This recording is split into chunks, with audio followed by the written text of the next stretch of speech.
I will call the meeting to order and start with introductions. I am Commissioner Kyle Markstrom. I'm Commissioner Julie Shapley. Here, I'm Commissioner. Meeting board staff. We are now on video for those viewing remotely. Hopefully you can see us and hear us. This is our first try at this. First item on the agenda for today is approval of the agenda. I move to approve the agenda as written for the September 18th regular meeting. Second. There is a motion and a second. All those in favor? Aye. Aye. Opposed? Motion carries 3-0. Next item on the agenda for today is good of the order public comment. This time during the Port Commission meetings is for public comment. This portion of public comment is for non-agenda items. There will be time during the meeting to comment on agenda items. The Port Commission welcomes and encourages your comments and participation. However, public comment is not a time for the Commission to answer questions. If you ask a question and would like a follow-up at a later time, please leave us your contact information. For those attending remotely, you are able to submit written comments to agraber@portofcentralia.com before 2 p.m. the day of meetings. We are lucky to live in a great community where many of us are passionate about making this a great place to live. While we might not all agree on how to achieve that, it is important that we recognize we can be passionate about our ideas while also respecting one another. You will have 3 minutes for your comments. If you reach your time limit, I'll ask you to wrap up. Please stand over here at the podium when giving your comment. If you have a specific records request, please see Port staff for a form so we can be sure to get you the information you require. First person we have signed in for public comment today is Scott Tennant. Please state your name and where you're from. My name's Scott Tennant. I'm from Shameless, Washington. Esteemed commissioners, board director, and all other members meeting here today. I, while searching through the Facebook, came across these two images. Everyone has seen them. I'm going to stop you really briefly. We passed a resolution earlier this year governing public comment. Public comment is to be made about port business. 2 items you are holding do not pertain to port business, so I'll ask you to limit your comments to port business, please. As these represent you, correctly. Please keep your comments directed at port business. Oh, does the port business know about these 2 images and what effect they had on the port?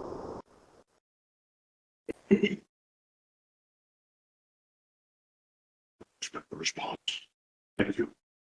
You. The next person we have signed in for public comment is Jan Damage.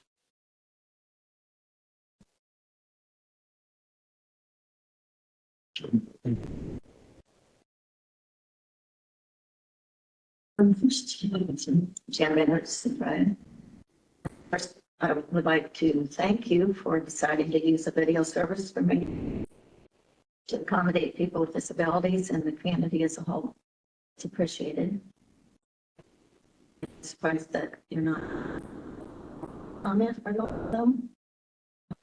On a different subject, about a month ago, Commissioner Markstrom told Commissioner Lamont that the port's attorney sent a cease and desist letter regarding the Facebook port imposter page. Since the port's attorney was here, that was said in an open public meeting, I believe the attorney-client privilege no longer exists. Therefore, I sent a request for a copy of the cease and desist letter from the. After several weeks, my request seems to be being ignored, not even an acknowledgement of my request. In my opinion, this is very unprofessional and disrespectful. I understand another person has sent a records request to the port for the cease and desist letter and has been told it will take 60 days to find or locate it. This stall tactic is disrespectful to the public. If in fact the port is taking imposter seriously and taking action, I would think the port would be to stop this kind of fraudulent behavior and assure the public the port is taking action. I hope the port will soon show the public that you are taking action so this will not happen again. Thank you. Thank you. That is everybody we have signed in. Is there anybody else in attendance today that would like to provide public comment? Step to the podium and state your name. The Centralia Chamber of Commerce, and I live in Chehalis. So one of the chamber's roles is to keep our business community informed. so that they can participate in civic matters and make informed decisions for their business. With that in mind, we have sent a notice to the members, just providing them information about the Centralia B&O tax being considered, the 911 tax that is planned on the ballot, and to encourage attendance of our October 10th debates. We have not taken a stance on any of these, but we definitely want our businesses to know about them and be able to make a decision. And we're encouraging people to either provide comment or attend one of the comment periods. With that in mind, so please definitely have on your calendars, October 10th, that's when the candidate debates will be. We'll be doing the LC and Lewis County and PUD commissioner positions. And then in events happening in Centralia here, the fun one is the annual Cornhole and Sausage Fest at Dick's Brewery right next door. It's a popular event, and the funds go towards the Rob Fuller Scholarship Fund. So those will be funds available for scholarships for 2025. And then also, What was the date on that one? it's this Saturday, the 21st. Yes, Saturday. Bags start flying at 1, but if you're not into cornhole, it's also a sausage fest. So there'll be plenty to do there. Also, we are working with WorkSource Lewis County, and they have a job fair the fourth Thursday of each month. The next one is Thursday, September 26th, 10 to 2. And then this one's in Chehalis, but I think it's important. The next ribbon cutting, Wellness Point Primary Care and Medical Massage is Thursday, October 1st. It's on Kresge Avenue. It's important because they are offering a new you can get a primary care doctor on a monthly fee basis. It's as low as $80. And so especially people who don't have insurance or for single sole proprietors, it's actually kind of an important service. And I think there's only one other in the area. So wanted to make sure they got welcomed. So thank you. Thank you. Is there anybody else in attendance that would like to provide public comment?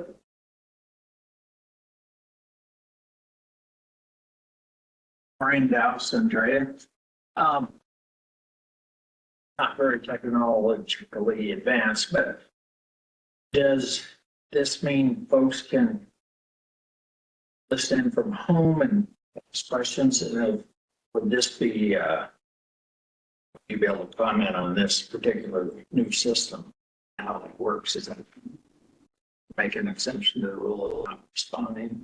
We are accepting in-person public comment and written comment remotely. Oh, okay, so In person, for the folks that are here today, we are taking oral comment. Yeah.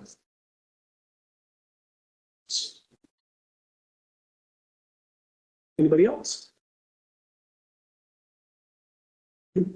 Please step to the podium. It might see you from back there. Go ahead. Thank you for the video. Anybody else? Hearing none, I will close public comment. Next item on the agenda for today is approval of the minutes for the September 4th regular meeting. Have we all had a chance to look at those? I second. There's a motion and a second. Is there any further commission discussion? Hearing none, all in favor? Aye. Opposed? Motion carries 3-0. Give general fund warrant and vouchers 23958 to 23987, everything $50,006.23.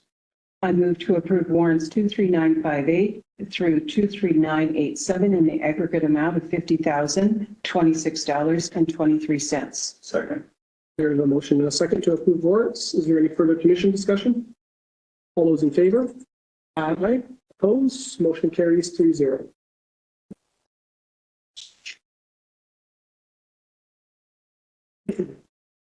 New business. So commissioners, I have before you, I had a bid for small roofs. 2417, this is a project from last year while we were working down on and just to simplify it, this is grading out the existing two existing stockpiles that are east of U Street. Removing, trimming and grubbing the vegetative material and basically taking it down to patch. Something we would have liked to have got done last year, just got late in the season and the pricing wasn't great. So the price we received last year was right at 420,000. This year we had several bidders, but we had 3 bid. Sterling Green Crushing, Mulching Masters, and Midway Underground. Sterling Green Crushing is your apparent low bidder at $317,555 plus tax, for a total of $343,594.51. We estimate this project will take 75 days to complete.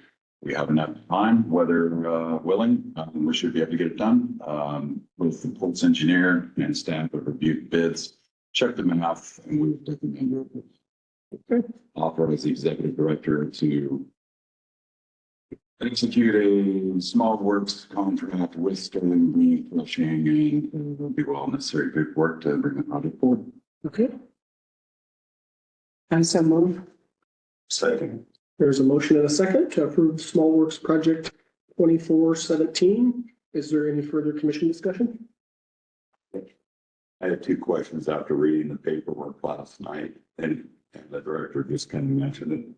This late in the year, what is there a provision? Because it said 75 days from inception of the contract. Is there a provision if weather turns bad that we can shut it down and give them a restart? If those 75 days give them ample time for rain days, there's no reason they should need any more. If they take their notice to proceed seriously and get after it, they should be just fine. Mm-hmm.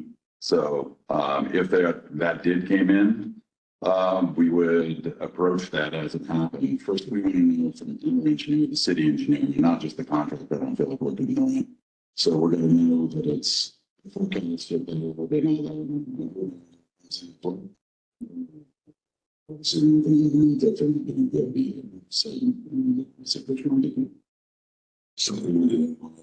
it, because I think it was about a year ago, we had a contract for 231,000. And we took one of those piles down. That's correct. It's a change order.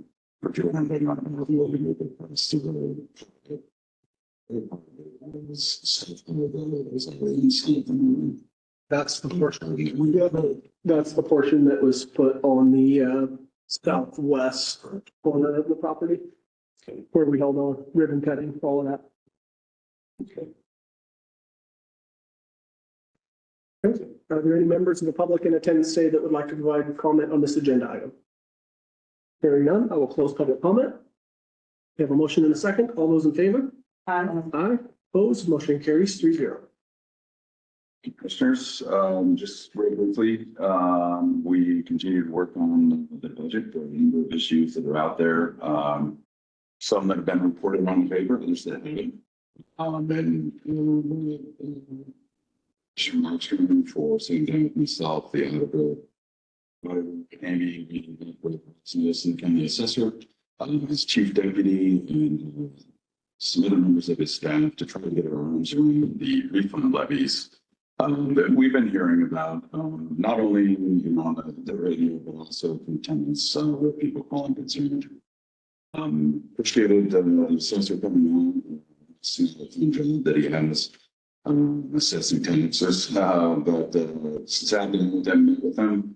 I just got a little more information from them regarding the approach. So it's getting adjudicated frequently.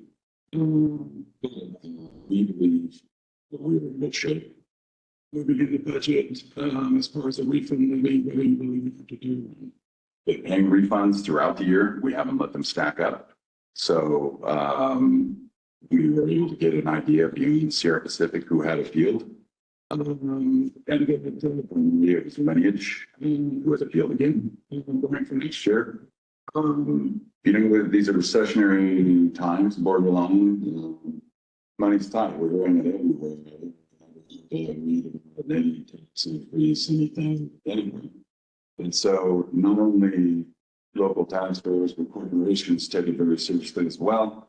And so they don't just accept their assessment these days. So one of the things we'll be doing this year after meeting with the assessor is we'll start to put a factor into our budget and start factoring that we know these refund levies are going to be coming.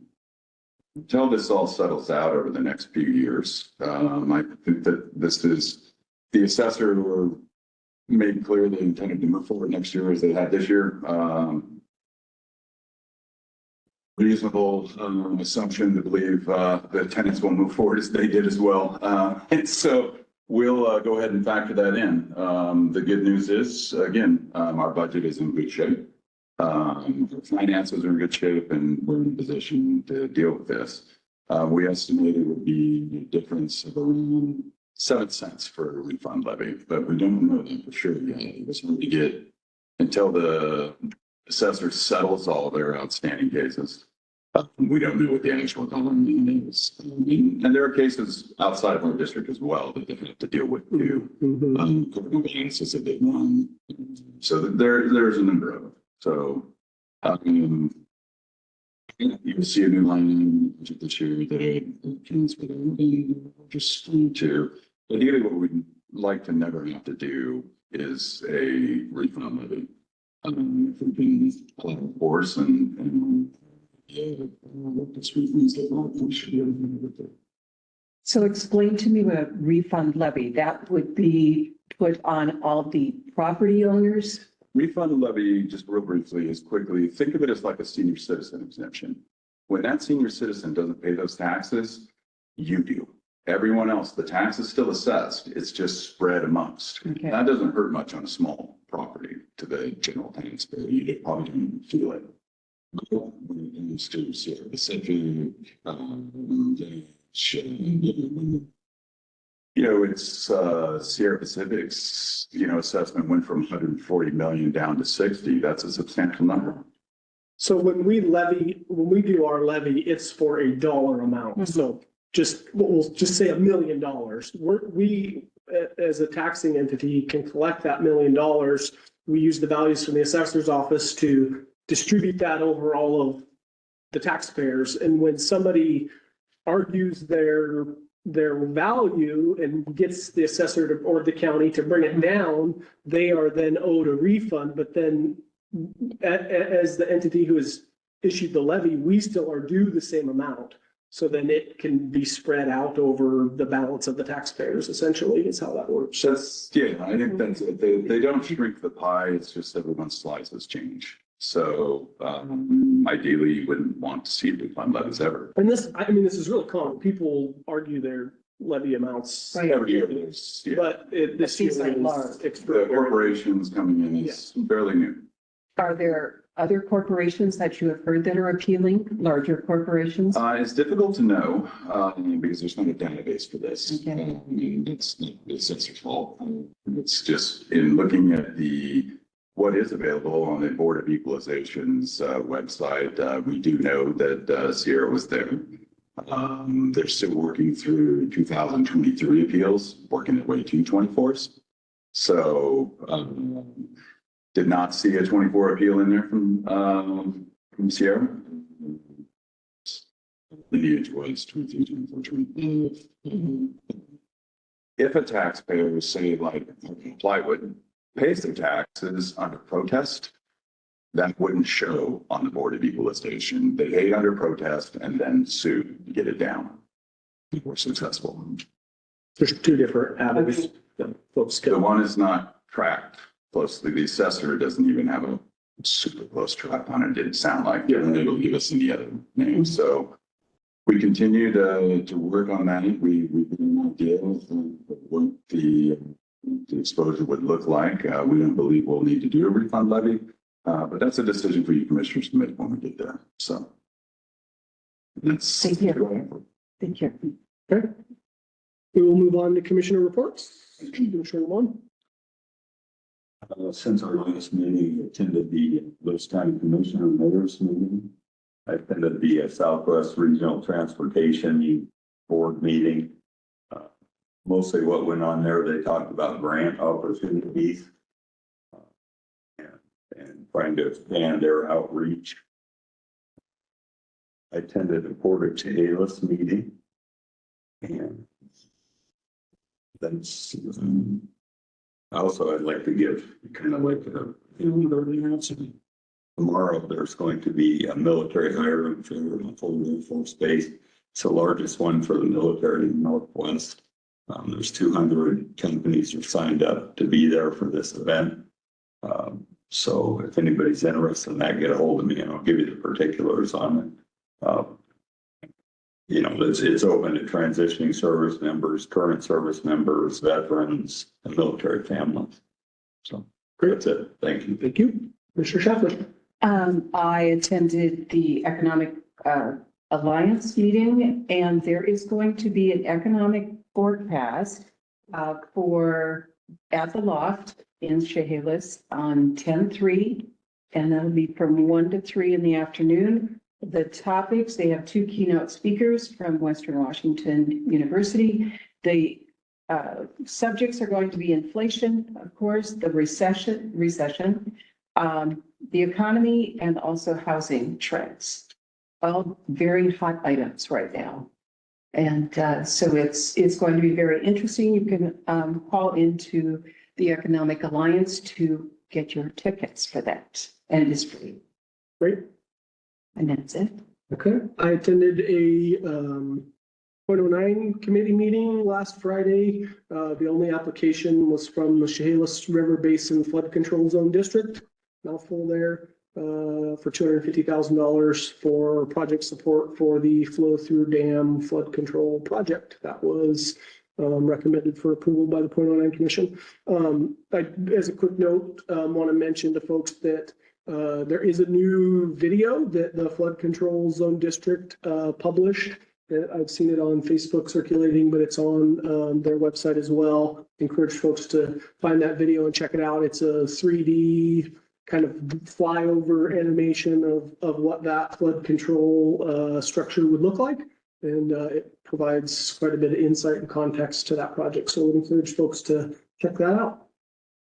And then let's see, tomorrow night, I know I mentioned it last meeting, but it's tomorrow night is the city's open house in conjunction with the county to discuss road projects in Centralia, mainly the West Connector project. And I think the police department now is doing open house or town hall in conjunction with that. So just kind of all things city of Centralia at Morris Park tomorrow evening, I think at 5 o'clock, I believe. So encourage folks to check that out and get all the pertinent information.